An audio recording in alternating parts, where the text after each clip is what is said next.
Pittsburgh and the second Chicago.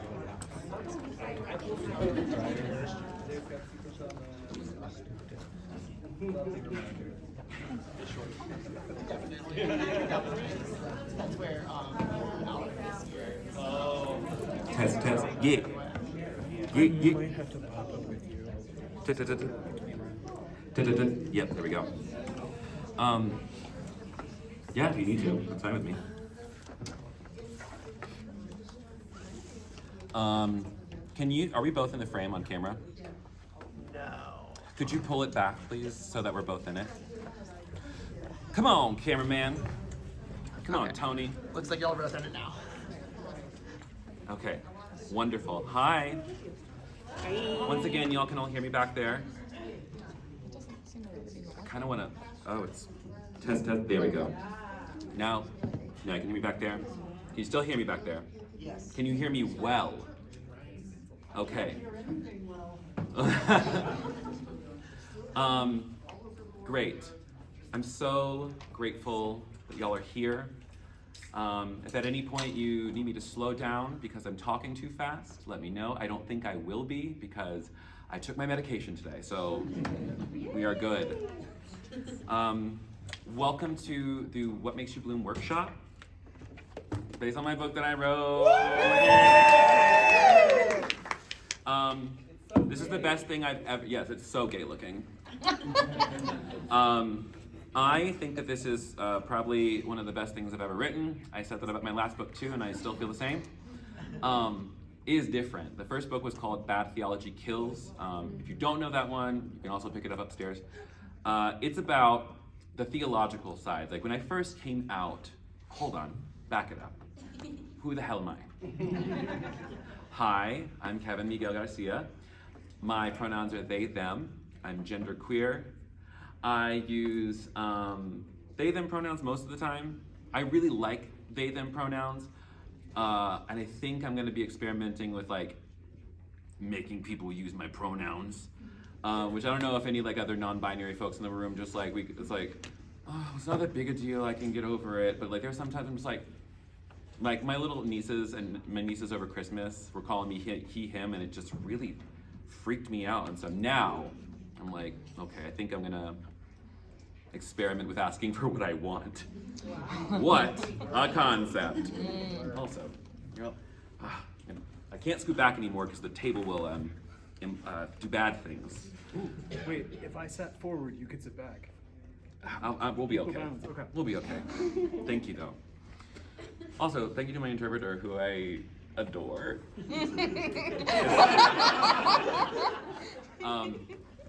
Also, the reason I'm sitting up here is because this is a workshop that you're going to be doing some meditative practices in, and when I do them, I'm sitting my ass down personally, and so I want you to feel comfortable to do whatever you want in this space. All right. Let me talk about the first book, where I was. Let me talk about the second book, what's in it, and then I want to take you through some practices that you can try on now, and you can actually incorporate into your life now, because liberation happens now. Your body is the site of your liberation. And I don't know what you've been told about your body or what you think about your body, but I want to let you know that your body loves you so much. Your body loves you so much. And all the entire time, the only thing, come on in, you're good.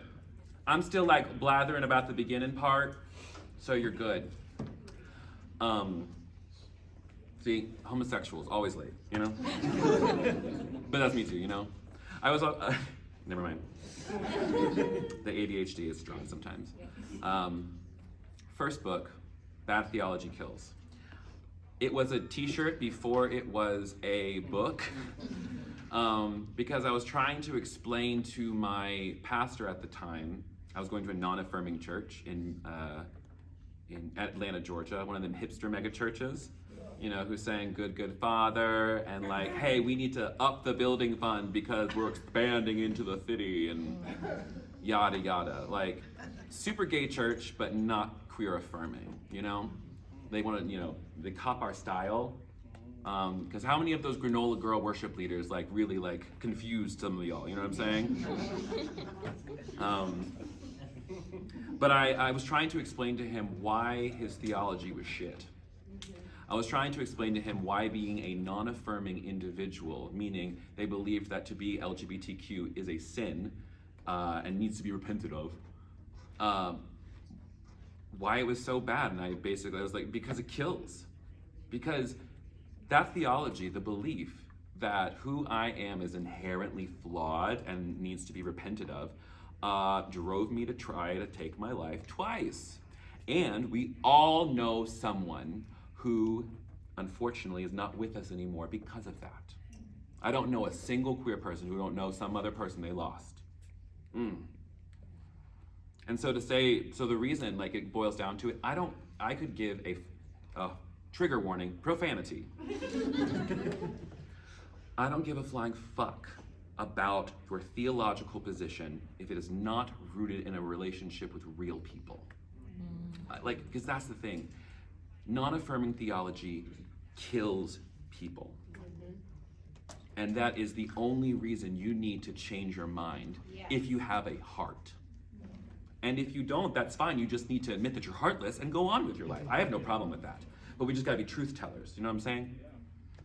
And some people don't want to hear, a lot of people don't want to hear that. A lot of people. And so that first book, I'm just like, you know what? I gotta figure out what I believe. So I'm going to pull this apart. I'm going to okay, how did I pull apart this stuff? So that's the first book. How do we pull apart all the stuff that almost killed us, right? And how do we begin to reclaim our spiritual authority? And what I mean by spiritual authority is, how do I know that who I am is okay? Outside of any other way of being in the world, like, whose opinion matters? Them or mine? Better yet, mine or God's. And I personally believe God is love. You ever heard that one? But I really do think that God, and we'll get into this one when we start talking about this. I really do believe that God is love.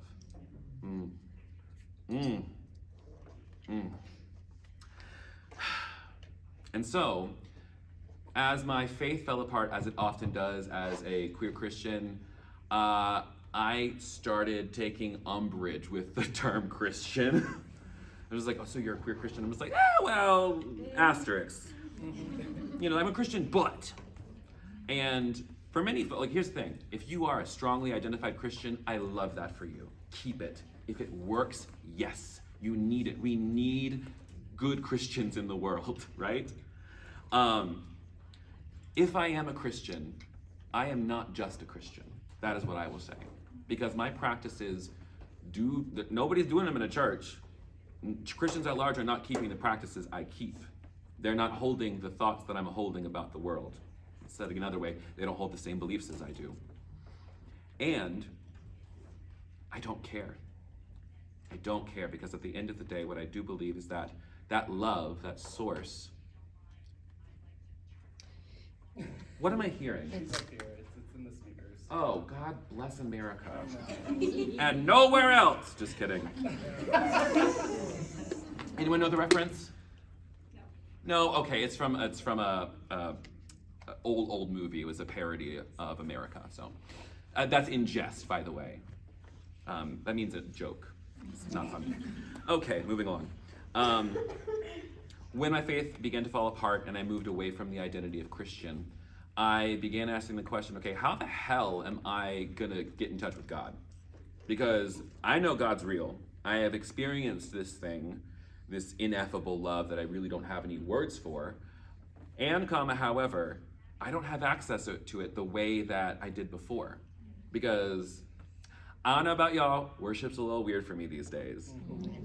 Oh my gosh, thank God. And also, 6 years ago when I first came to this conference, I was leading the team. So life comes at you fast. But the thing, I wanted to, as I was pulling apart my faith, I was trying to figure out how to get close to God. The old practices weren't working. Gathering in a church, not a thing I could do. Touching the Bible, hell no. That's just, that was icky for me for a long time. but I still had a longing for connection. I still had a longing for union. So, and also personally, I had this weird thing with Jesus that I didn't want to let go of. And I'm going to talk about my relationship to Jesus in a minute, but don't worry, I don't think he needs to be your savior. Because I think he's so much more than that. Ooh, y'all ain't ready. So as I started pulling apart my faith, finding new practices, teaching other people how to keep the same practices, exploring multiple faith traditions, really committing to my path as a yogi, and not just like the asana practice of going to the yoga class and doing the poses, but I'm talking about the lifestyle, if you will, of somebody who's rooted in a daily yogic practice and worldview. And let me tell you what, it led me back to Jesus in the most beautiful way, because he no longer needed to be a savior, because he became my brother and my teacher and my friend. That's what I really needed, you know? And so that relocation in my mind helped me a lot. And at the same time, I recognize that if Jesus ain't the girl for you, let it go. If Jesus, if the figure of Jesus is still too wrapped up in the white supremacy, homophobia, transphobia, etc., put it down, give it a rest for a little bit. Because Jesus ain't going anywhere. Metaphysical presence for all time. Don't worry. And at the same time, if you need to let him go completely, let him go. Because so many of us, some people just need that. They need permission to let go of the thing that is hurting them, and instead pivot towards what makes you bloom. I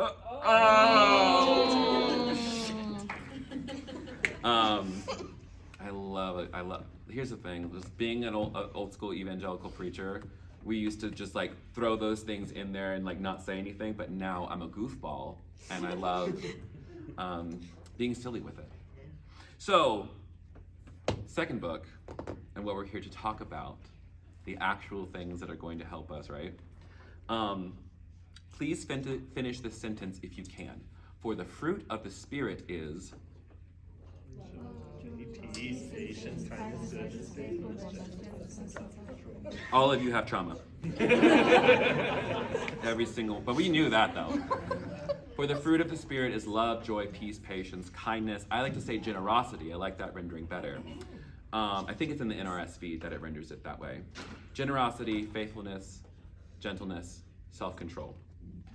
I think those are damn good virtues, or really good markers of somebody who is living in communion with love, with spirit, with God, with themselves, with the earth.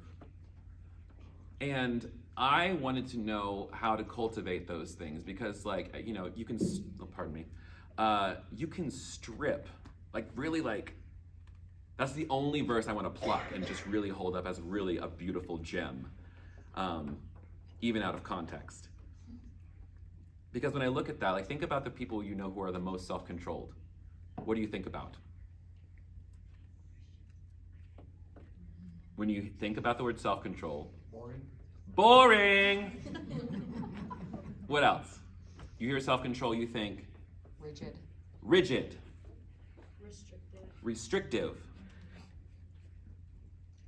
Pent up. Pent up. Self-control. Deprivation. The list of what not to do. It's like the thing that makes me a spiritual person is the fact that I don't cuss, I don't drink, I don't smoke, I don't have sex, and I definitely don't have gay sex, right? Nope. I don't think that's what self-control actually is. When I was in seminary, I spent time just like really poring over this. I was like, how do we create those things? Love, joy, peace, patience, kindness, etc. And in my head, I just felt, or you know, I heard a voice maybe, but like I had this impression that it was backwards, that it started off with actually where we're headed versus where we need to start. Self-control, from where I was sitting, I'm just like, well, what is self-control really? It's not about deprivation. It's not about saying what I don't do, at least that's how I used to think it was. But really, truly self-controlled people, when I meet them, are the most balanced, wonderful, easy individuals, and they only ever do what they want to do. They are self-controlled. They are not reacting to everything all the time. They're even keel. When I think about self-control, I think about, it's like, how do I get to that point where like I could say my capital S self, if you will, the part of me that is connected to God, to source, to love, the part of me that is God, is source, if you want to take it there. Oof. I think about, how do I do that? I practice that feeling. God damn it, sorry, I get distracted. My ADHD can't handle that. Yeah. I practice it. And so as I was going through the fruit of the Spirit, I was like, oh, there's actually, if this is fruit, this is something you pick off the vine and you sink your teeth. Come on in, you're good. You pick it off the vine and you sink your teeth into it. There's actually, any gardeners in the room? Okay, so do you make the tomato grow? Mm-hmm. Did you make the oak tree? Did you put the acorn in the ground and you cause it to sprout? Or did you plant a seed, perhaps, and maintain the environment?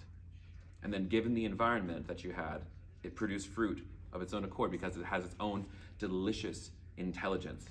One might say divine intelligence.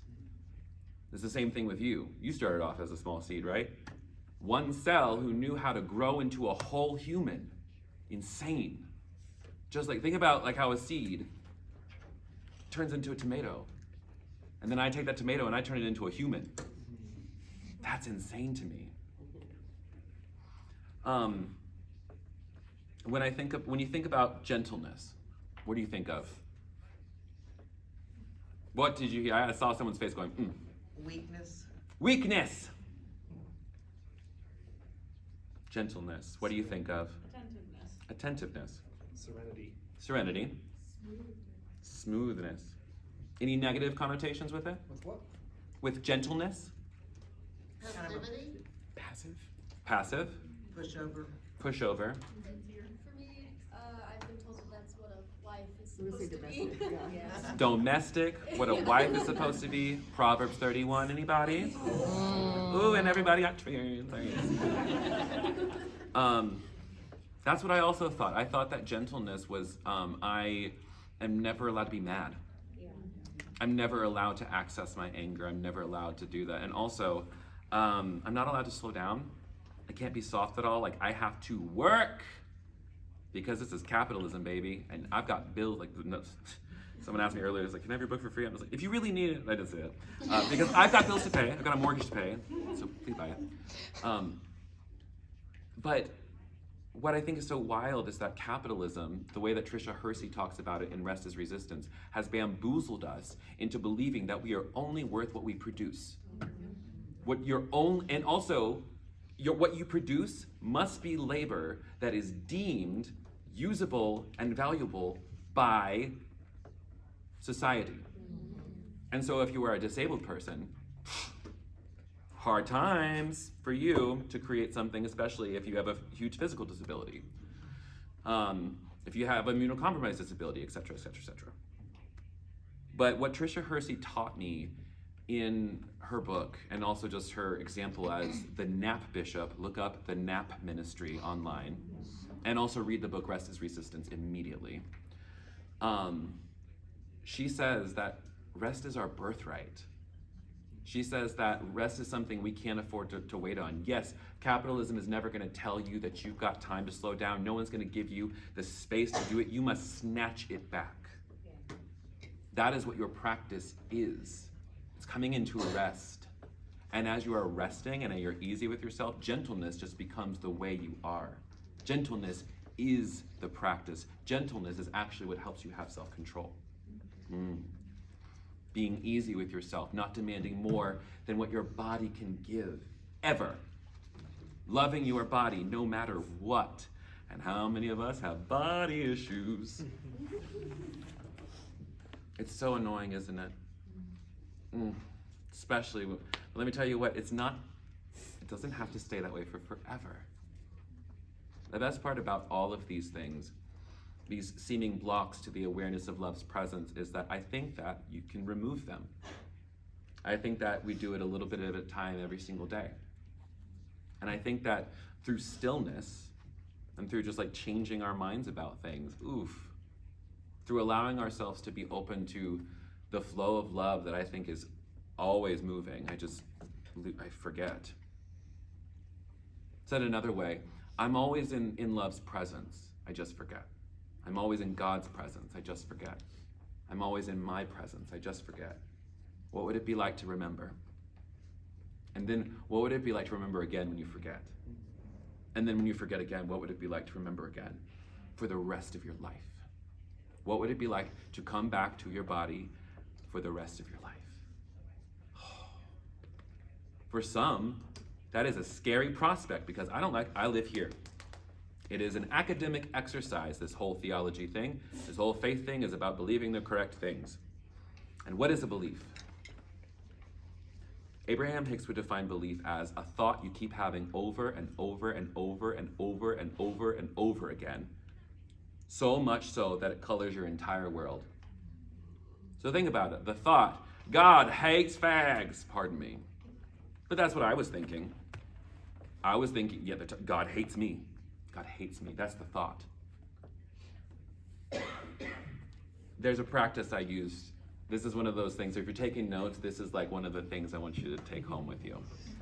There's 4 questions you can ask to question any thought that causes you pain or suffering or makes you feel separate from love. It's very, very fun. So if the thought is God hates me, specifically because I'm queer, or trans, or whatever it is, God hates me. Or even if you're just a regular person, we've all had the thought, God hates me for some reason. Does anyone want to be a guinea pig for me real quick? Hi, okay. So when you have the thought, God hates me, what happens in you? What do you feel? What thoughts run through your mind? What pictures come up? What happens when you have that thought going through your mind? I've never had that thought. Well, okay, who has had the thought? Anybody want to be? I have a friend over there. Okay, hi, what's your name, first of all? My name's John Mark. Hi, John Mark. John Mark, when you believe the thought, God hates me, what happens in your body? What does it make you feel? Come, you're good if you want to come in. Like I shut down and then I picture like almost like a Job type situation where everything's like taken away from me. A Job type situation. Okay, great. First question, is it true? No. Okay, interesting. If you can get to know and just believe it there, you're done. Is it true? No. Okay, fine, great. Second question, so let's just say hypothetically you said, yes, it's true. God hates me. Yes. Yes, it's true, okay. Second question, this is the second question you asked any thought. Can I absolutely know for certain that it is true? Which is also a yes or no question for you. And I'll say no, but yes. I mean, you can say whatever you want at this point. Because really, any thought you have, if it's a yes both times, let it be true for you. I'm not saying just say no because I know it's like, God doesn't hate me, I know that. But like, if it's true for you, God hates me, or whatever it is, or it's not okay to be gay, or I'm a fuck up, or I'm only worth X, or I'm not beautiful, or nobody desires me, or whatever, question it. Is it true? Can I absolutely know for certain that it is true? Third question, what happens when you believe the thought? So I'm going to give it to you. And you already said it, really. I kind of did them out of order. Said, I feel like everything's been taken from me. I feel like the Job situation. Fourth question. So the third question is, what happens in you if you believe that? Fourth question is, who would you be without the thought? Like, what would you be doing? If I'm not believing the thought, God hates me, what are you doing? So John Mark, you're without the thought, God hates you. What are you doing? Without the thought that Without the thought, God hates me, what would you be doing differently? stop worrying about what consequences things have, I guess, or not necessarily consequences, but stop worrying about all the second guessing everything I do. I'd stop second guessing everything I do. Maybe living your best life. Maybe living your best life. And for anybody else in the room, who are you without the thought? What do you, who? Free. Free. Free to love other people.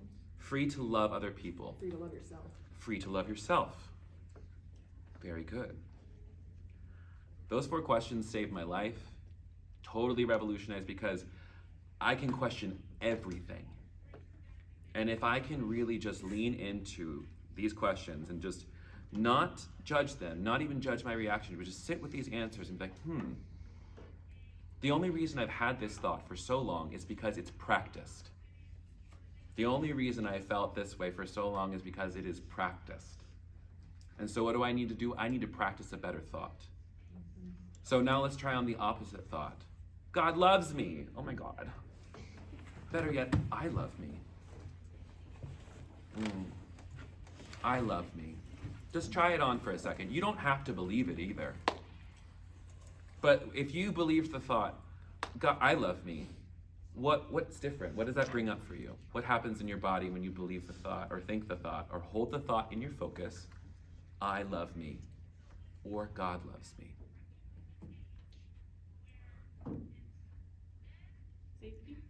Safety. Takes away fear. It takes away fear.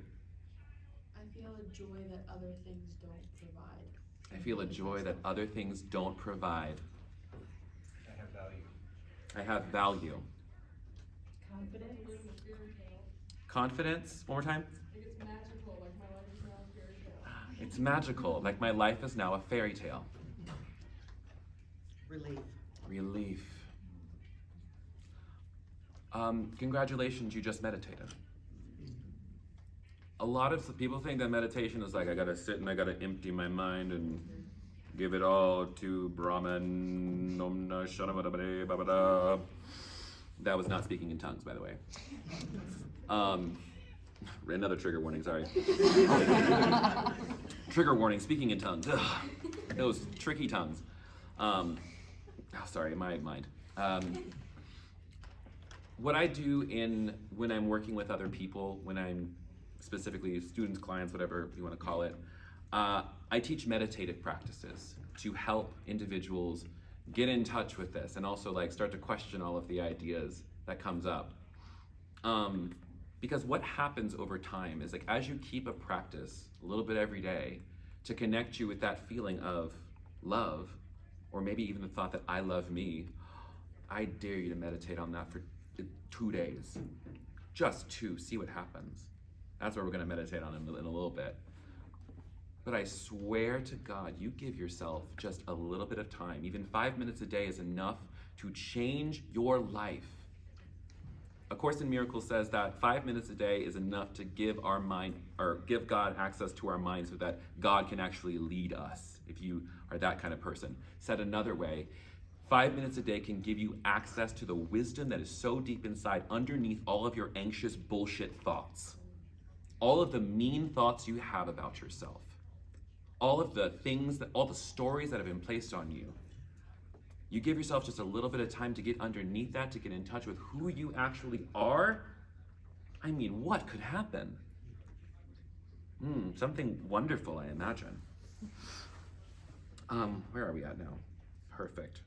We go from 2:30 to 4? Great. We're just on time. Okay. What I would like to do now is lead us through a meditative practice that I lead all my people through. How many people just went, anyone a little bit nervous about getting still? I got one over here. It's okay if it makes you a little nervous. I also want to tell you, self-care note, you ain't got to do anything that you ain't want to do. You ain't got to do what I ask. If you want to lay down on the ground and close your eyes and listen to your music while we're doing it, do that. If you need to get up and leave because it feels it's too much for you, I'm dead serious. Get out of here. Go take a break. Come back. Because when we start to do practices like meditation, specifically the kind where you're trying to get in touch with love and you haven't felt love, sometimes it feels really scary because it doesn't feel safe in your own body. But I want to let you know that it's okay. You have to do you right now. Your body knows what they are ready for. And you need to listen to your body. Meaning if your body says, I gotta go, go, okay? Come back later if you want to, no big deal. And if you can, I invite you to press in a little bit. Because it's not gonna be one of those things, I want you to think about the most tragic thing you've ever happened to you. No, we're not going there. This is just, self-care. We understand this? You know how to take care of yourself, you promise? You promise? Promise. Okay, good. Take care of yourself. Okay. I need to take a sip of water. And also, if you would like, we've been sitting for a little bit. Let's stand up and do a little stretch real quick, shall we? I'll let you get off first. Ooh. Do whatever feels good, but if you would like, go ahead and stretch your hands all the way up. Oh, it feels so good. A little back bend if you like. And then all the way down, forward fold. Lift halfway up, flat back. And down. And then bring your hands all the way up. Oh, bring your hands down to prayer. And even as we're right here, can you take a second and be all 10 toes down, all 4 corners of your feet? If you have to bend your knees and bounce a little bit to get into it, just and take a deep breath in through the nose. Exhale. One more time in. And then take any gentle movement that feels good to you. I'm just gonna twist. And as you're doing it, can you let a gentle smile just come across your face? Like a little smirk, like you don't even know why you're smirking. It doesn't matter. Just a little smirk. Just, here I am standing in a room with a bunch of other people just being goofy and feeling my body. If you need to wiggle a little bit, okay. Do whatever else you need to do, and I'm gonna get back up here. Grab a seat, whatever seat feels good for you.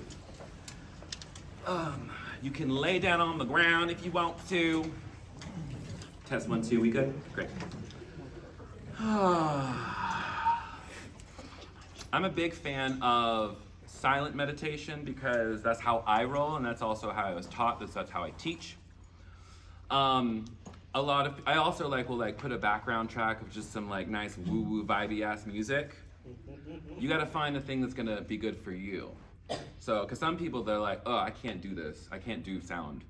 It's too much. It's distracting. Distracting, don't do it. If it's good for you, do it. That's the rule. Find what feels good. Okay? Okay. One more time. Take a deep breath in and sigh it out.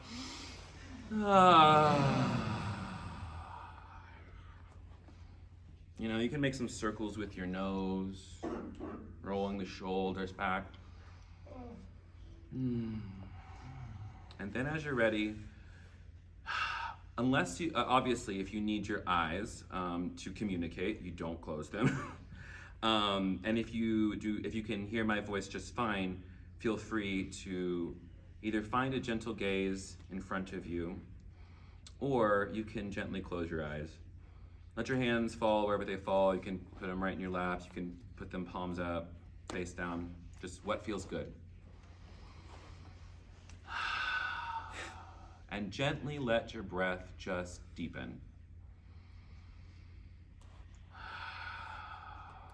Check in with yourself. How do you feel right now?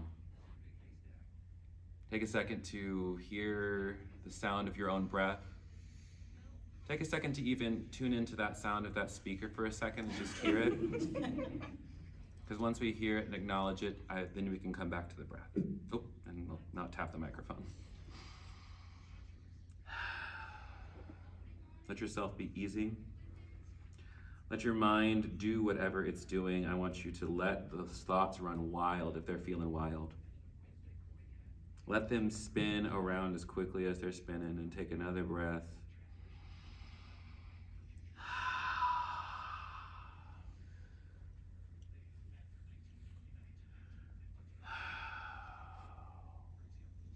And now, as we've tuned in, like, how do you feel? I want you to tune in to just what I'll call the emotional body, the energetic body. I think they're kind of one and the same. But just what's going on? How's the heart doing? What are you carrying right now? No need to go into it, but just notice. No need to let yourself follow that, but follow the breath even deeper. And as you continue your breath, I want you to say to yourself, on the in-breath, I notice my in-breath. And as I exhale, I smile. I notice my in-breath. And as I exhale, I smile. You know, if other people's breathing noises is weird, listen to it, and then come back to your breath. Let your shoulders drop. Let your belly be soft. A lot of us, we spend our whole lives holding our breath. And it can be really hard to just release this area and be soft. So if you need to place your hands on your belly and just let it be easy. Again, it's all a suggestion, so do what feels good.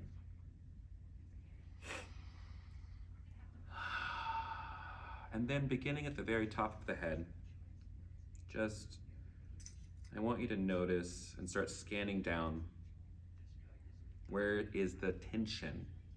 And as you move your mind's eye, as it's looking at all these different places, you notice that wherever you're looking, inside begins to release.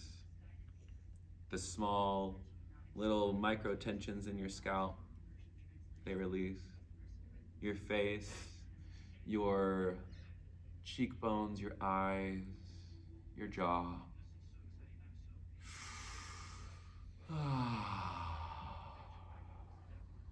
Let your neck be easy. Let the shoulders melt a little more. Let their chest and the breathing be easy. Let your lower back release down, and then really feel your sits bones and your hips. See if you can feel the chair coming up, almost as if it is pressing against you, almost as if you're melting into the chair. Letting every single muscle, joint, all of the different sinews, just let it melt.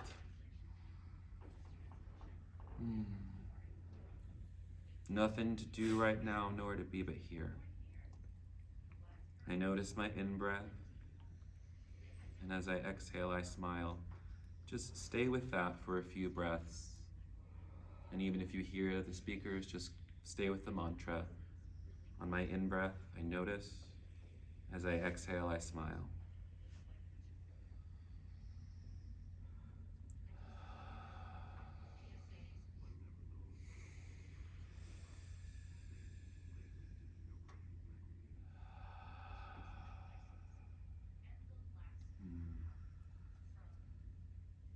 But truly, let a smirk come to your face if you haven't already.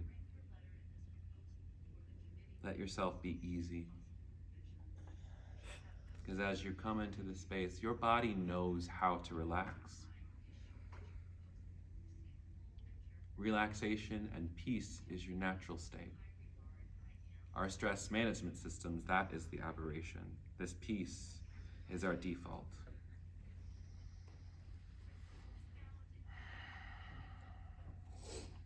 And now, I want us to imagine that we are going to kind of go inward to the most inward of inward of inward of inward spaces, the center of the center of the center of you. In yoga, we call this space the cave of the heart. And so if it helps too, you can even place a hand where you feel your heart. And imagine now that you're drifting backwards, perhaps. In my mind's eye, I like to see a miniature version of me, or my consciousness, kind of drifting slowly down from the top of my head. Once again, relaxing every part of me as I move my awareness through it. and landing gently, ever so gently, at the center, in the cave of my heart. And really allow your imagination to paint this scene for you. Your mind is so wonderful and powerful. It already knows what this space looks like. It's already populated it. And just look. What does it feel like right now?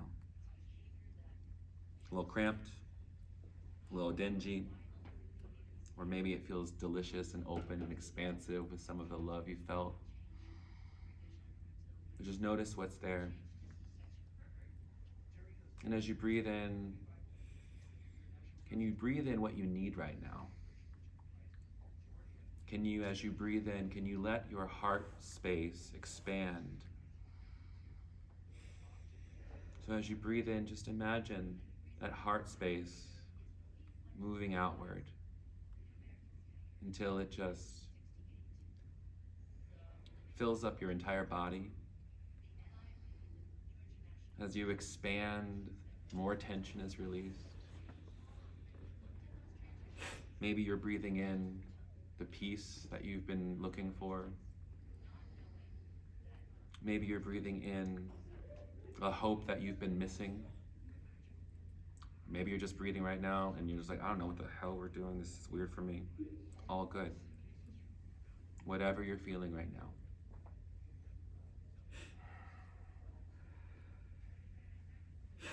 And to make it even more delicious, I want you now to call to mind somebody in your life who it is so easy to love. Somebody that when you think of them, your heart just begins to burst open and a big smile comes upon your face.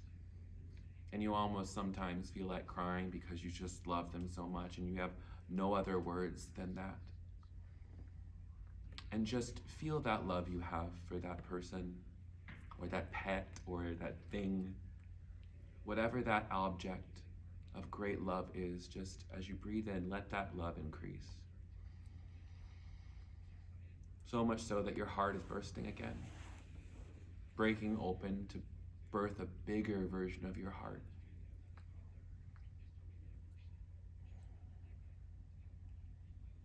With every breath, you just let that love blossom within you.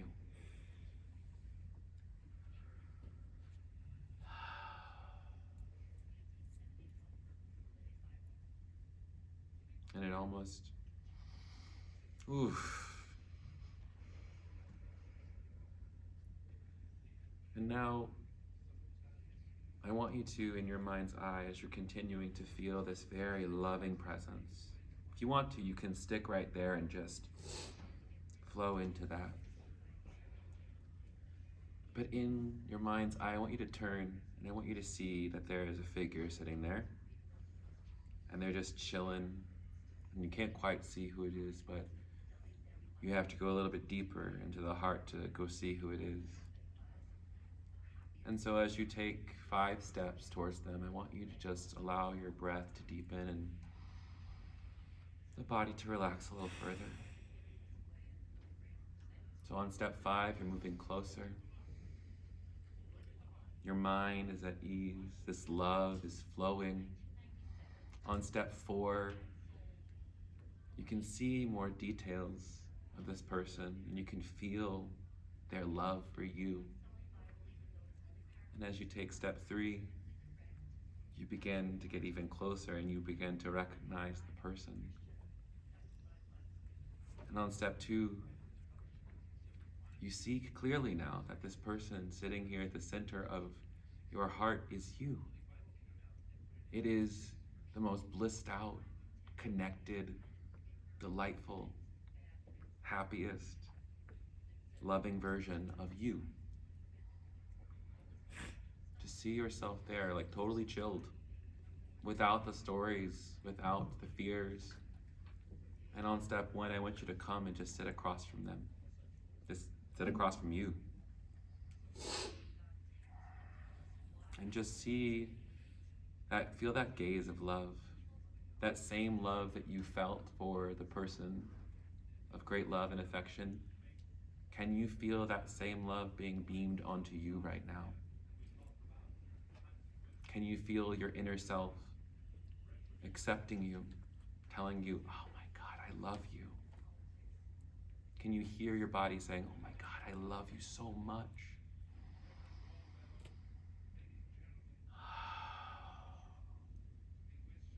And if this feels weird, if you and your inner self, if it's hard to believe this, it's okay.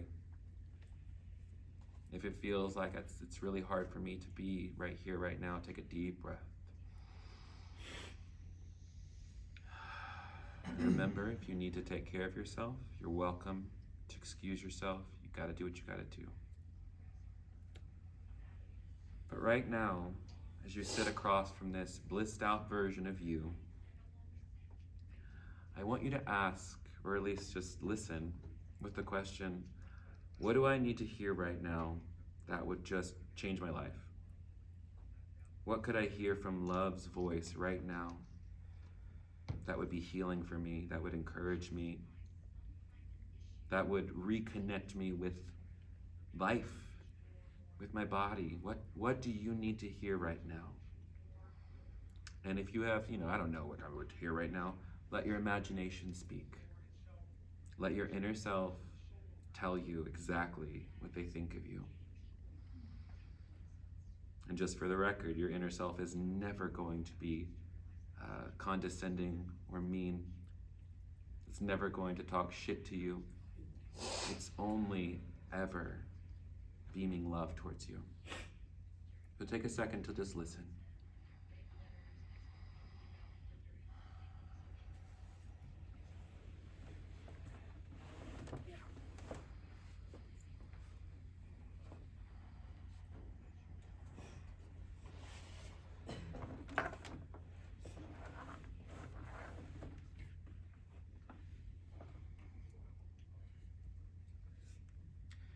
And if you're having trouble hearing from spirit at the moment or from your inner self, I want you to borrow whatever feels good, okay?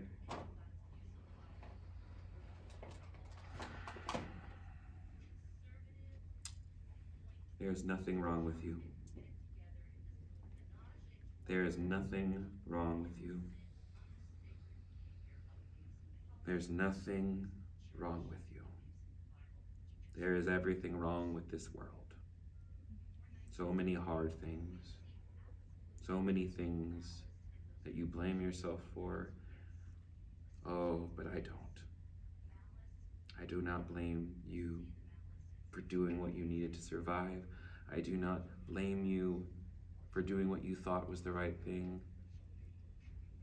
You've not wasted any time. There's still time. There's still time. You are so exquisite. You are a delightful co-creative force. You are God's expression on the earth. You've been told that who you are is unacceptable, but I say who you are never was up for debate, was never up for acceptance or rejection. You are holy. Your holiness is who you are. Meaning who you were created to be is so good, and when you are that person, you change lives. You open doors to magic. You open opportunities for love. The world does not need you to shrink back into whatever it is you think they want you to be. What this world needs is your dedication to coming alive. You are necessary in God's plan. And the only plan God has for you is that you would be happy. What would it be like to believe that it's God's will that you would be happy? What would it be like to believe that the will of God is but your own? A Course in Miracles tells us that you who believe that love and sacrifice are one must learn that that sacrifice is separation from love. Just as sacrifice brings guilt, so love brings peace. Just as guilt is the condition of sacrifice, so love is the prerequisite for your understanding of your relationship with God. The prerequisite. You must come into love, into peace. There is great love for you here. There's great love for you here. There is great love for you here. For a few more breaths, just stick with that. Maybe repeating that to yourself. There's great love for me here. There's great love for me here.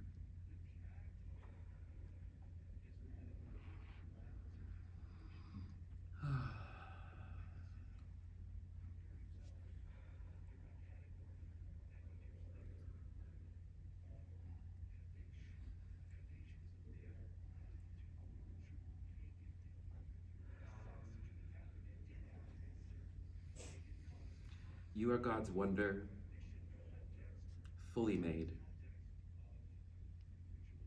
You are God's wonder, fully made, fully incarnate,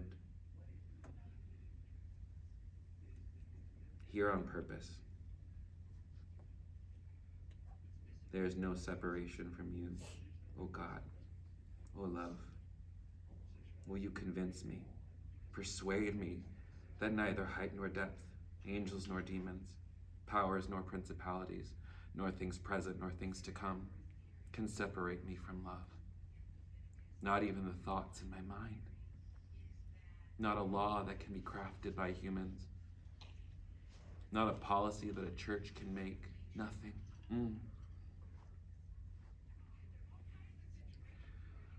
Into love's presence, I would enter now, and I would lay at the feet of the universe all I cannot carry. I invite divine help into my experience. I invite my community. I invite the angels and my ancestors, the great cloud of witnesses, to be with me, to hold me, to remind me of who and what I am, that love is not something that I can live without anymore. I choose this day to care about how I feel and to remind myself that I'm so good. I'm good. I'm good. And hear that for yourself. You are good. You are so good. Very good.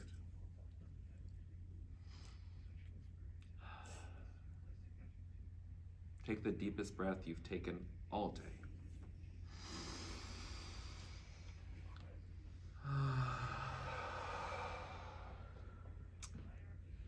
And as we begin to come back to the surface,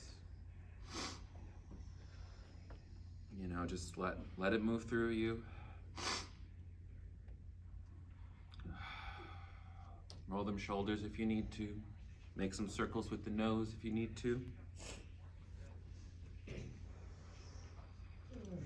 And then gently, very gently, as you are ready, gently blink open your eyes and return to the space. Whew. Okay. So,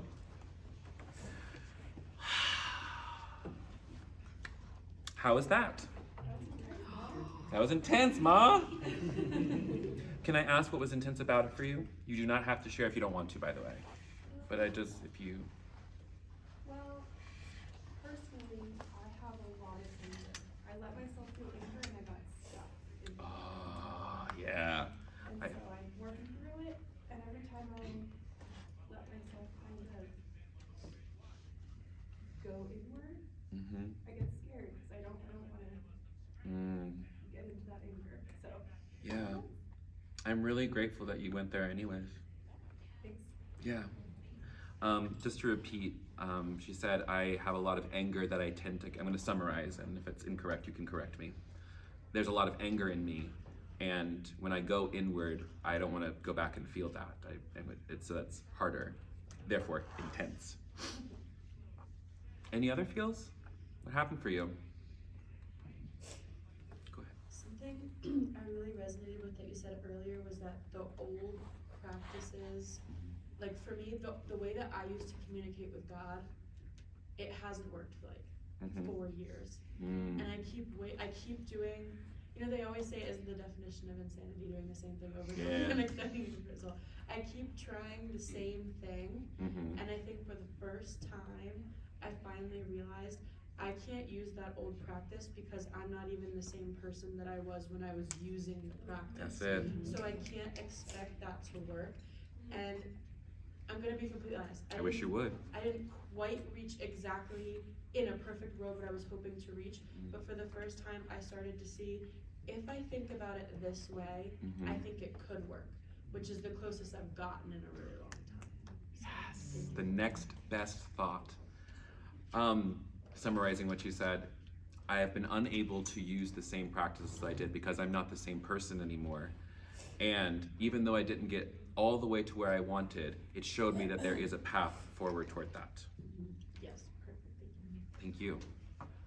And also, I want to say, if that was your experience where it was like, oh, it was okay. Like I felt, you know, it was okay, it felt good, but I didn't really go deep. Perfect. If there weren't any big emotions or big tears, that's perfect. Did you move a little bit closer to peace? Even 1%? Oh yeah. And for me, that 1% is enough. Like, because if I am stuck in hell, what am I gonna do to get myself out? What am I willing to do right now to get myself out of feeling like shit? Out of condemning myself? Because most of the time, when I am feeling terrible, rather than taking care of myself, what am I doing? I'm shit-talking myself. I'm cracking a whip, like you said. Because capitalism says, your feelings aren't conducive to your productivity. Y'all, yeah. Yes, I am a socialist. Yes, I am a democratic socialist. Like, we can talk about the DSA later, if you're interested. But really, like, it's no joke that capitalism has really robbed us of the belief that we are worthy of feeling good.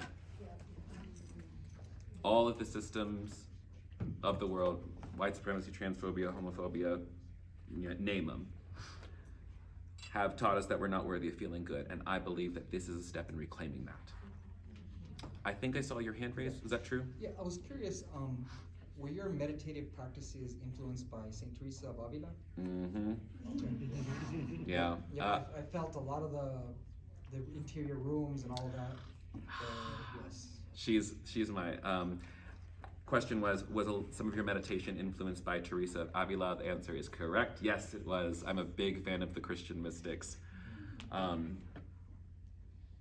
beyond. But we'll get into that later. One or two more. 1 and 2. So it was interesting as I was since I was traveling for the weekend, I put my car in the garage for repairs. And right before you started, I'm getting all the messages from the mechanic. You need this, and the financial stressor is a minor thing, but I've been struggling accepting being single. Like it hasn't gone the way I've wanted. And there are certain places, like being at a place like this, I feel very comfortable. I'm having a good time with friends. But like on the way to the airport, trying to figure out mechanic stuff, it would be really nice for a partner to maybe like help with that, right? Someone who knows more than me. So I realized these messages, I don't know what I'm doing. And normally I would be like, call my parents like, Dad, can you take care of this? So in these messages, I wasn't really stressed about the actual car. I was stressed like, I wish I just had partnership where I could be supported, right? And so I was actually, as you were getting ready, I was starting to feel that feeling of alone. Of just like, this sucks, feeling alone. I'm happy to be here. Of course. But like, can someone just freaking help me out with the mechanic? I don't know what a wheel bearing is. So if anyone knows about that, so I just texted like, do whatever you need to do. I don't care. I'll just put it on the credit card and worry about it later. But it's funny. So then when that came into so like something very trivial can kind of go deep. And I was like struggling with that. So I was coming back to the breath. And then you were kind of like, hey, there's love for you here. And I was like, let me just stick with that. And if I'm overcharged by $400, oh well. I can argue with them because there's great love for me here. Yeah. That's brilliant. I'm not gonna sum up the whole story. Yeah. Did everyone hear? Do I need to recap? Okay. Friend. It was disorienting in a very good way. I was trained in prophetic visualization and prayer in charismatic Bible school. Uh-huh. And very often when I try to access the practice since leaving, I see someone standing in between me and the spot I'm trying to get to. So it was disorienting to have the clarity with nobody standing between me and the love I'm trying to get to. That's it. That's it. Can you summarize that one? I will summarize what they said. I used to be a charismatic person and was in charismatic prophetic visualizations. And since leaving that space, I've not been able to access that practice because in my mind, there's always someone standing between me and the love I'm trying to get to. But this time it was disorienting in a good way because there was no one standing in between that. Correct? So when I talk about spiritual practices, that's kind of what I'm talking about. What are you gonna do every day? Because guess what? Someone might ask, how often should I have my meditation? How often should I practice? How often should you brush your teeth so you don't get cavities? You know? And it really just kind of boils down to that. What do you want? How do you want to feel? If you're feeling really, like, when I found my meditation, or my practice found me maybe, 5 minutes a day before going to my shitty restaurant job where I was gonna get paid $60, that's where I found peace, in the midst of it. Now, if you give yourself even 1 minute a day, I dare you, when you leave this place and tomorrow morning, you give yourself 1 minute of a meditation, that's it. In fact, if that feels cumbersome for you, don't try anymore. Do 1 minute of meditation every day. And then next week, if that works, double it. Do 2 minutes.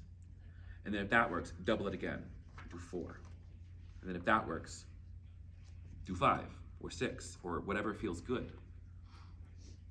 Don't go hard. Go soft. Go real soft. Go real easy. My favorite practice to keep is I have an alarm on my phone that rings at 9, 12, 3, 6, and 9. And it just says mindfulness bell. And what I go is, okay, where am I? And also like those check-ins are like, wow, I am stressed. And also, did I take my meds? Nope, I gotta go take them.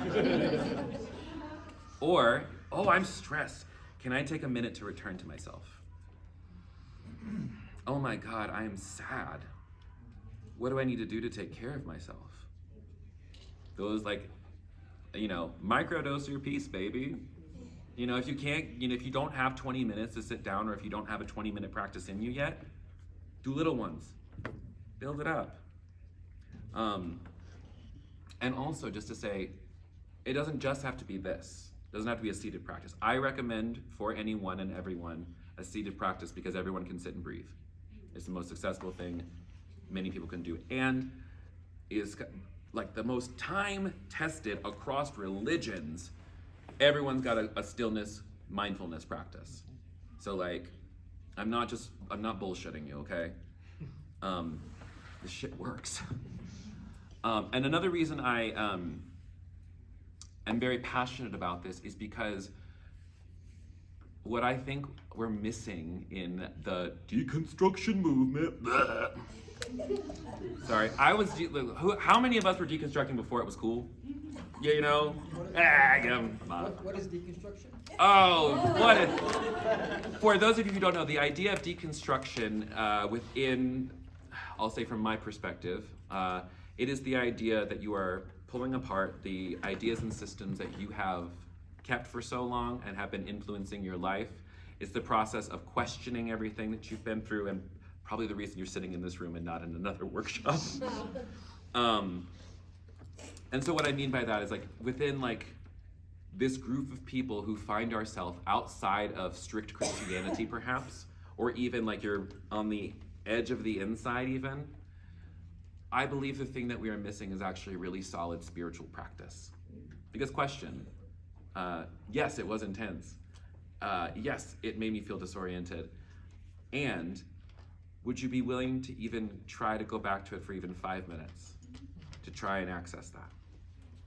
And if the answer is no, I don't want you to do it. Like, don't do it. That's silly. But what I recommend for folks is, like, if you can get a solid 5-minute daily practice where this is the other thing, here's my recommendation. You can write this down if you want to. When I talk about a living practice in the book, and what that boils down to for me is an inspiring text, a daily stillness practice, and friends. Or getting together with people who feel like home. So in my morning when I wake up, I'll say that again? An inspiring text, a stillness practice, and also, frankly, a movement practice. You know, again, it depends on your level of ability and accessibility. And what's that? Friends. Thank God for you. Thank God for all of you, my friends. So like what I do in the morning is I'll do what we did in here. I will stretch a little bit. I'll move my body, get those kinks worked out. And then I will sit, or usually I'll read a meditation of something, and then I will sit and I will meditate on a mantra usually. Or I'll I'll visualize something. I'll go to the cave of the heart, talk to myself. There are plenty of other dope visualizations that I love to do. But I can talk about that later. But the reason I think that we should keep this is not because it makes us holy, not because we need it to become better persons. You don't need to be better, you're fine. I do this practice because it makes me feel good. I do this practice because it gives me pleasure. Because I can spend time loving myself on purpose. I can spend time rather late, and also as I'm sitting there trying to say, I love me. There's no separation between me and God. My ego's actually presenting the exact opposite. All the times I fucked up, all the times I was an idiot, all the time I wasted, all of the things. And then what do I get to do right there? I get to come meet that thought, which is just a thought too, but how quickly does it color my whole experience, right? One thought and it runs away with you. Suddenly your entire world is that one time that pastor told you, marriage is between one man and one woman, right? In reality, my pastor broke my heart once in my head, thousands of times. And I don't want to think about it anymore. I want to turn my attention to what is going to make me feel like I'm in the center of love. Because that asshole, frankly, doesn't matter. He hurt me, yeah. And do you want to feel better? Not to quote Jesus, do you want to be well? Because sometimes, it's just like, take up your mat and walk, and, it's a weird passage for so many different reasons, but I sometimes think it's like, yeah, sometimes it's as simple, it's just like, I just gotta get up and just do it. This is the only time in my life I'll tell you to think less and do more. It's like, when you think about it, do I want to do my practice? Yes, do it. Just sit down, I'm here. Even if it's just for 1 minute. If the answer is no, don't do it. Figure out another time to do it or don't do it, but don't guilt yourself. The moment you feel guilt is like, ooh, I don't need that. Guilt means sacrifice. Sacrifice is not of love. I don't need that. And then it's just a question, do I want to do my practice now? Can I do something now to feel better? That's it. And because for so many of us, just like therapy alone isn't cutting it. Meds, I'm on meds, I'm on therapies, and this is having a spiritual practice takes all the juicy shit that's theoretical for you right now and allows you to implement it, to actually live into the idea that maybe I am wonderfully made. Maybe I am God's beloved. Maybe I am as dope as I think I am, Maybe I am doing a good job. Maybe it is worth it for me to stick it out because blah, blah, blah. Possibilities, hope, it's all there on the side of your stilled breath.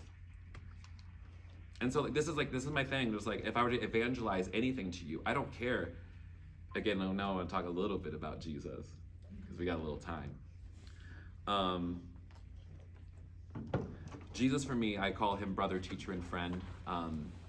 I approach him like from a yogic perspective, from the perspective of like that is the guru. He is the thing that bridges the imaginary gap between me and God. He is an object of focus for me. Because when I think about Jesus, I just... And for those of you who have kind of that sweet devotional relationship that's outside of the bullshit, that's like that weird heart connection that you don't really know how to explain. And again, if you don't have that, that's fine. This is me I'm talking about. It's descriptive, not prescriptive. But whatever that is, the Christ, love, life itself, the universe, like, I don't care what you call it, because I don't think it cares.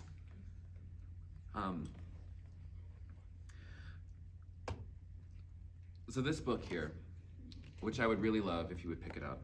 You do not have to, but I would, yes you do, you have to pick it up. This is what kind of helped me bridge those final gaps. This is what allowed me to become like okay with being like spiritual but not religious, but still weirdly religious. Because I'm no longer worried about it. Identity, who cares? What happens after we die? Not sure, don't care. I want heaven now. That's what I want, love now. And that's what practice gives us. It gives us access to heaven now. All the things that you thought and were told you had to wait for in heaven to have, you can have it right now. Yes. I'm gonna say that again. All the things that you were told that you have to wait for in heaven, you can have it right now, baby. Say it again. I wondered, were you influenced by Richard Rohr when he talks about heaven is a state of consciousness, and we can have that. Very good. What is your name, friend? Bonifacio. Bonifacio? Bonifacio was saying that Richard Rohr talks about the idea of heaven being a state of consciousness that we can experience right now. I'd say spot on. True self. The true self. Let's define one more thing. The subtitle is Cultivating a Practice for Connecting with Your Divine Self. I think that divine self is God. I would say the same way, again in yoga, we call it the Atman, or the deposit of the divine in you, or, said another way, this is a very process theology way of saying it, God being manifested through you. You are a manifestation of the divine, and God is experiencing life in real time with you. St. Teresa, right? She talks about since Jesus died, you... So we're doing a workshop next year for sure, you and I. Mysticism, baby! Oh, yes. She talks about when Christ died, we are Christ's hands, Christ's voice, Christ's feet on earth. And this is how we become it. Oof. I want to be friends with you, you're cool. So I want to read a little bit from the book. I've been reading this at all my little events I've been doing, all 2 of them. And I'll hold it here too. Do you need to look in this, or do you just need me to talk? Just talk. Great, okay. Just be you. This is the very last section of the book. This is how I close it out, and it's also pretty much how I open it too. It's a section titled An Alternative Lifestyle. And some of y'all get that. Not enough of y'all. Okay, here's the joke. God, what is this audience, you guys? How long must I be with this ungrateful generation? How many of y'all said when you was like engaging in your homosexuality that you were engaging in an alternative lifestyle? I really think that what we are doing here, by creating a practice and a lifestyle truly, that is not centered around thinking I have to cover up the broken, evil soul with virtue in order to be good, but rather my starting place is goodness. Like, I mean I'm centering my rest rather than my capitalisms. I mean, families that are made of more than just blood. Even though the system says that this is a nuclear family, that's just a group of friends. I don't see the difference. So, this is how I sum up the book. To taste the fruit of love, there is nothing you need to do, but there is everything you need to be. Like everything else, it is an experience you have due to a process. If you have spent time in your spiritual practices, your self-control has likely increased because you understand that self-control is not a matter of deprivation, but a matter of gentleness and ease. The feeling of ease you've created results in faithfulness to your practices. And as you are compassionate and gentle with yourself, it is easy to be generous with others in every manner. If you are generous, you cannot help but exhibit kindness. And kind folks are nearly always patient. And because they are, they experience peace, revel in joy, and stay rooted in love. I shared at the beginning of this journey that this is just as much mysticism as it is mathematics. What I mean by that is, if you do something, something's gonna happen. Little things add up over time. 1 minute a day is still good. 5 minutes a day is good. You don't have to have a 20-minute practice every day. Anyways, going back in. This is just as much mysticism as it is mathematics. And I'll also remind you of this. While a bad theology will kill you, a good theology will not save you. Meaning, it is not enough to just believe the right things. If you want to feel better, beloved, you must shift your lifestyle. And I dare say that by being here, you are trying to live an alternative lifestyle. A lifestyle that is not based on the capitalist need to own and produce, but rather one whose hallmark is love, joy, peace, patience, kindness, generosity, faithfulness, and self-control. I'd also dare say that by pursuing this path, it is way easier than pursuing what much of Western society seems to value. It may feel like you are incapable of breaking out of your patterns, the ones you've been in for so long, but remember that this is not difficult. It's merely different, because sitting and breathing is not hard, boo. And making that change of mind is essential in allowing these new ideas to take root. Nothing about this process is hard to grasp. It is merely opposed to the way that you have been living for so long. And when you begin to get aligned with love, and when you stop tolerating living small, when you create boundaries, when you start to get your needs met, those who have known you only as who you were before will treat you as they did before. And you will notice that you have a lower tolerance for things that are any less than loving, anything less than peace. The motivation for all of this is merely, I want to feel good. I want to come alive. I want to feel that I'm God's wonder fully made. Because when I am at the center of that, I feel my best. That's it. I keep my practices so I can enjoy my life. I've said that before, I'm not trying to transcend anything. I'm not trying to escape my body or this world. I'm attempting to love them both entirely as a part of myself. And it is way easier than loathing everything. And so as we finish this up, check in. How do you feel? Hopefully a little bit lighter than when you walked in. And whatever you're feeling, I want you to know, I love you. I love you. And you don't need to perfect anything. You don't need to master shit. You are enough. You are good. You are self-controlled and gentle. You are powerful and able. You are faithful, generous, and kind. You are peace. You are joy. You are love.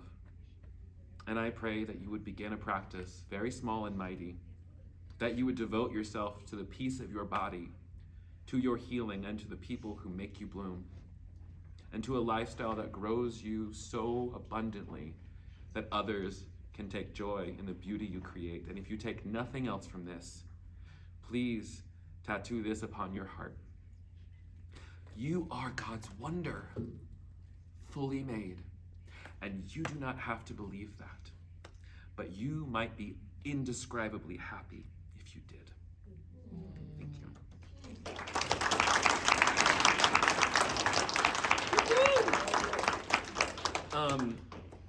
we got like 5 more minutes. If there are questions, I'd love to take them. One. So, in my journey, I deconstructed and I want to reconstruct, but I'm stuck. I mentioned anger. Anger comes from the fact that I still have all of the voices of all of the people telling me that I was gonna do this, that I was gonna run away from the church, and I was gonna become a lesbian, and I was gonna be Run away from God. Yeah, and that I was gonna start following the devil. So I am in a place now where I feel I want spirituality, but I'm so afraid of hell. I'm so afraid of hell. And I feel like I'm more afraid now than I was when I was a Christian. It's like, Can we do an experiment? Yeah. Can I ask you the 4 questions? Yeah. Okay. You can stop whenever you want to, okay? The thought is I'm going to hell? The thought is that the God that I see after isn't God. 2 things. Maybe the one God you were searching after or going after, maybe that wasn't God. Maybe that was the white male God. Maybe that was the white straight male God that so many of us were duped and bamboozled into believing. I'm gonna tell you how I got out of hell, if you will. I had the thought for a long time too, when I came out, that I'm going to hell. Even though like I can't stop being queer, I can't stop this, I'm going to hell, and that's just it. And so I apply these thoughts or these questions, right? Number 1, is it true? I'm going to hell. God is gonna send me to hell. Is it true? And it might be yes. Might be yes, and for a long time it was yes. That's true for me. And then I need to ask the question, can I absolutely know for certain? Well, I don't know any gay people in the afterlife to ask, so like, I don't know how to do that. You know, let me get a Ouija board out and we'll say, Harvey Milk, where are you? But I had to answer that question with the no, and just start with that. Okay, what shifted between the first question and the second question? The fact that I just can't know. And then I have to ask the question, well, what happens when I believe that thought? That I'm going to hell. And tears. I'm so afraid. I'm afraid I'm going to be separated from God. I'm afraid that love isn't real. I'm afraid that the God I'm chasing after isn't correct. Even with all this freedom I've found, I'm afraid of being wrong. And so it's like, oh, fuck, okay. That's a lot. It makes me so afraid. And then the question is like, who am I without the thought? What would I be doing? And so it's just like, one thing I do, I'll anchor myself in a specific situation where I've really felt that was true, and I'll revisit it in my mind. So the one that's coming to mind now is I'm in church and I'm on the front row crying again for the 14th Sunday in a row because I can't stop being gay, and I feel like I'm going to hell. And then I put myself there and I say, who would I be in that story, in that position without the thought? I'm in church, I'm on the front row, I'm singing. I'm seeing my friends. I'm gonna go to dinner after this. Who am I without the thought? I'm probably enjoying the sermon. I'm probably actually listening to the sermon rather than thinking that, oh my God, I'm gay. And so I just have to sit there with it. Every single time it comes up is a moment for me to bring a lot of compassion to say, okay, there's a part of me that's very afraid, and there's also a part of me that questions this. I need to put them in conversation with one another and let the part of me that knows, perhaps, or at least has the thought, I'm not going to hell, that I am okay. Because if the thought is I'm going to hell, it's like, let me try the opposite on. I'm in heaven. I'm in heaven right now. And you just try it on. I sit with it. I'm in heaven. I'm not going to hell. I feel easy. I don't know, it's like one of these, well, I don't know if it's true. I'm just like, I don't know if it's true. I don't know either. But it certainly feels better. And here's a really fun thing you can take with you. You can write this one down. In all of your beliefs, do not look for what is true. Look for what is helpful. Because the thought I'm going to hell makes me cry. It really does. And like, I know anybody else have hell fear in here? We have 1, we have 2. You can be 3, 4, 5. Not all, like, it's one of those things where just like, the reason we're so afraid of it, I think, is because that thought has so much momentum. And because that thought has so much momentum, like, think of it like a bullet train that's been going since we've been on this track, right? I cannot, the other thought, the other train, God loves me, I'm not going to hell, is going this way, but it doesn't have time to catch up to the same speed. I gotta slow this train down somehow. Because if I jump from this thought to this thought, splat. If I jump from this bullet train to this bullet train, splat. So I have to slow them down enough. I have to slow down my thoughts enough to just question them. And the way that we do it is a little bit every day. A little bit every day. So like if the thought is, if it comes up, let it come up and say, wow, you're still afraid. Okay, that's okay. You're not going to hell. I just have to keep telling myself that. It's like, you're not. And I will say, like, it is possible to get over that fear. And it may take a little bit of time. And it may also pop up later in life after you feel good after a long time. But as you keep your practice, I will say, you will know how to take care of yourself through the thought and the belief. So, does that help? Does that kind of like answer the question a little bit? Yeah, I think you named it well by saying like the fear, it's less of like the eternal suffering and it's more of being separated from God, being dragged onto the wrong path. Ah. Because it feels right. Yes. Isn't it funny that we have been taught that what is good is bad and what's bad is good? That's why it's so bad. Ain't that the whole thing? And you know what? Be mad about it. Rage at it. But don't be mad at yourself. Be mad at the assholes who lied to us. It is not our fault. We were lied to and we got bamboozled. So, not my fault, not your fault. Now we just got trauma. God damn it. I see a hand here. Can I share something real quick? Yes, we also need to wrap within 2 minutes because we're over time. I love that you voiced that. It takes a lot of courage to say some of the things out loud. So thank you for doing that. When I have gone through the same thing, what's really helped me is feminist theology and womanist theology. So, anything by Elizabeth Schuster Fiorenza is really good, Bread Not Stone, but also Christina. But I really value, I think one of an essential book that everybody should read is Christina Cleveland's God is a Black Woman. Period. Because it will change everything you believe about your body, about God, and it'll really help you understand how the things that we believe about ourselves that are so toxic are really, they're an agenda. Yeah. They're rooted in an agenda. The title is God is a Black Woman by Dr. Christina Cleveland. I also reference her a lot in here too, so. I want to say thank you for sticking around with me. Thank you for engaging in something possibly very strange and different.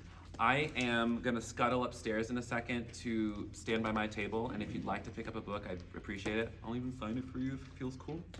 I'd also like to say, if you liked this, 2 things. I have a meditation mini course, just give me your email, but it's free. It's 10 meditations that go with every chapter in this book, so that you don't have to just read it and be like, okay, well, how do I practice it? There is something to help guide you. That URL is in the book or on my website. You can find it there. Follow me on the internet. I'm at @Kevin_Garcia. Be friends with me, and I love y'all. I'm so grateful for you. Thank you for being here. Happy Saturday or Friday. Yay, we did it, everybody! Once again. And now I can get my leg to wake back up. Oh, please fill out your surveys and hand them to Ashley. Thank you. Thank you. really like it when you writing. It seems like how she talks about pastoral people that make a big deal of it, implementation, because and then there's one concepts. I like you so much. How much are books? They're 26. And I You do Venmo, Cash App, Called it PayPal. our seminary. Or regular cash, or I can take a credit card. So, yeah. I already got my stuff. You have a union bag?